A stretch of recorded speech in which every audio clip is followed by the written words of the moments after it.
sebetulnya semuanya naik, tapi ada pergeseran dukungan gitu. Ada apa di situ? Nanti kita bisa diskusi, Mas. Kira-kira sementara ya, dugaan kami karena ada deklarasi Nasdem di 3 Oktober. Jadi selang waktu 1 bulan itu Anies mendapatkan momentum politik. Ini langsung lonjakannya tinggi, Mas. Anies akan naik ya. Tapi dugaan saya nggak tinggi, paling hebat 5%. Gitu. Oke. Karena kenapa? Karena mungkin juga sebagian dari pemilih Anies itu pergi juga. Itu yang saya sebut ya, kelompok-kelompok Islam politik mungkin akan berpindah ke Pak Prabowo gitu. Jadi yang dibawa oleh PKB sekian, tapi saat yang bersamaan mungkin ada sekian juga yang pindah ke Pak Prabowo gitu. Makanya kan saya katakan ya yang paling hebat itu 5%. Oke, paling mentok adalah kenaikan elektabilitas Anies di angka 5%. Masih belum bisa mengejar ya, Bang Rey ya, untuk elektabilitas Prabowo dan juga Ganjar. Dalam konteks itulah saya mengatakan tadi kan, mungkin bagi Caimin itu menang dalam Pilpres itu bonus besar lah, gitu ya. Tapi kalaupun tidak menang Pilpres, dia tetap menang gitu. Tentu itu yang selama ini apa yang sudah dideklarasikan oleh Partai Nasdem menunjukkan hasil yang signifikan. Tentu ini yang menjadi catatan penting. Apa yang selama ini digoreng ya, apa yang selama ini menjadi insinuasi itu nggak terbukti ya. Ini menunjukkan bahwasanya Anies berangkat dari nomor 3, naik nomor 2, naik nomor 1, dan tentu kita berharap ini konsisten dan semakin lama seperti snowball effect ya. Tambah naik dan kemudian sampai di Februari 2024. Ya, nadi itu kami rasakan ketika kami melakukan safari bersama Pak Anies ya. Dan itu benar-benar menjadi sebuah gelombang besar bagaimana emosi publik itu hadir bersama Pak Anies. Pada tahun 2024, beliau kan sudah sudah dideklarasikan oleh salah satu partai. Tentu ini ya tidak tertutup kemungkinan bahwa ada dinamika yang berkembang di tengah-tengah warga. Tetapi saya melihat bahwa Anies filosofinya itu sudah sukses untuk masuk ke rumah Aceh. Tahu kan kalau rumah Aceh itu pintunya kecil. Jadi pintu kecil memang sulit untuk masuk ke rumah Aceh, rumah adat Aceh, karena filosofinya pintunya kecil. Kenapa kecil? Karena memang tidak mudah untuk masuk itu. Tetapi ketika sudah berada di dalam ruangan rumah Aceh, maka itu akan lebih luas. Dan ada dinamika, ada pembicaraan di kamar tertentu, ada pembicaraan di Seramo, ada pembicaraan di halaman luas, yaitu itu akan beda-beda substansinya.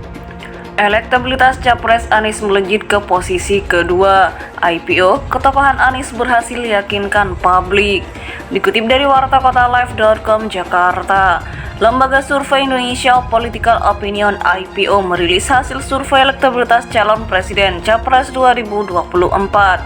Capres Anies Baswedan melejit ke posisi kedua dalam survei yang dirilis Sabtu 18 November 2023 tersebut. Dalam simulasi 3 nama Capres, elektabilitas Prabowo Subianto meraih 37,5%, Anies Baswedan 32,7%, dan terakhir Ganjar Pranowo 28,3%.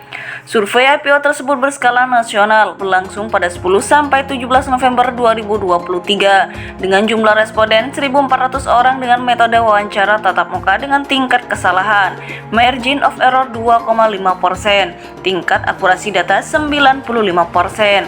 Setting pengambilan sampel menggunakan teknik multistage random sampling MRS atau pengambilan sampel bertingkat.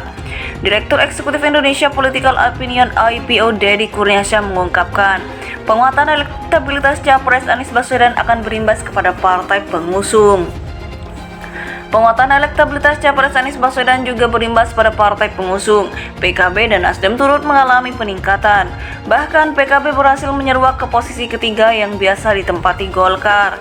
Terang Deddy Sabtu 18 November 2023. Menurut Deddy, ketokohan Capres Anies semakin meyakinkan publik untuk dipilih pada 2024 mendatang. Artinya, Anies Baswedan secara ketokohan berhasil meyakinkan publik Semakin sering aktivitas pengenalan Anies pada publik terbukti mampu mengubah pilihan. Jika situasi ini terus berlangsung, maka peluang Anies membersamai Prabowo di putaran kedua cukup besar. Ganjar dengan situasi yang ada justru kian tidak diperhitungkan. Meskipun selisih elektabilitas masih mungkin saling kejar, terang dia. Deddy mengemukakan pengalaman Anies saat menghadapi Pilkada DKI Jakarta lalu menjadi bukti sahih bahwa elektabilitas dalam survei begitu dinamis. Terlebih, Anies memiliki pengalaman di Pilkada DKI Jakarta di mana elektabilitas dalam survei begitu dinamis.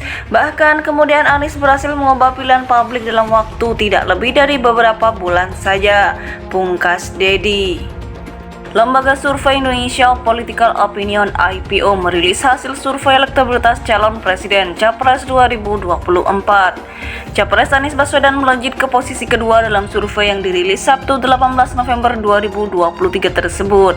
Dalam simulasi 3 nama capres, elektabilitas Prabowo Subianto meraih 37,5%, Anies Baswedan 32,7% dan terakhir Ganjar Pranowo 28,3%.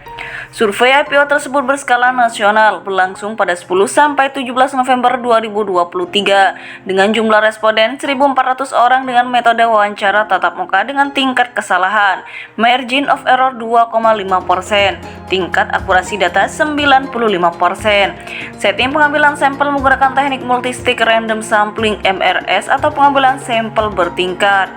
Direktur Eksekutif Indonesia Political Opinion (IPO) Deddy Kurniasyah mengungkapkan, penguatan elektabilitas Capres Anies Baswedan akan berimbas kepada partai pengusung. Penguatan elektabilitas Capres Anies Baswedan juga berimbas pada partai pengusung. PKB dan Nasdem turut mengalami peningkatan. Bahkan PKB berhasil menyeruak ke posisi ketiga yang biasa ditempati Golkar. Terang Deddy Sabtu 18 November 2023. Menurut Deddy, ketokohan Capres Anies semakin meyakinkan publik untuk dipilih pada 2024 mendatang. Artinya, Anies Baswedan secara ketokohan berhasil meyakinkan publik. Semakin sering aktivitas pengenalan Anies pada publik terbukti mampu mengubah pilihan. Jika situasi ini terus berlangsung, maka peluang Anies membersamai Prabowo di putaran kedua cukup besar. Ganjar dengan situasi yang ada justru kian tidak diperhitungkan. Meskipun selisih elektabilitas masih mungkin saling kejar, terang dia. Deddy mengemukakan pengalaman Anies saat menghadapi Pilkada DKI Jakarta lalu menjadi bukti sahih bahwa elektabilitas dalam survei begitu dinamis. Terlebih, Anies memiliki pengalaman di Pilkada DKI Jakarta di mana elektabilitas dalam survei begitu dinamis. Bahkan kemudian Anies berhasil mengubah pilihan publik dalam waktu tidak lebih dari beberapa bulan saja. Pungkas Deddy.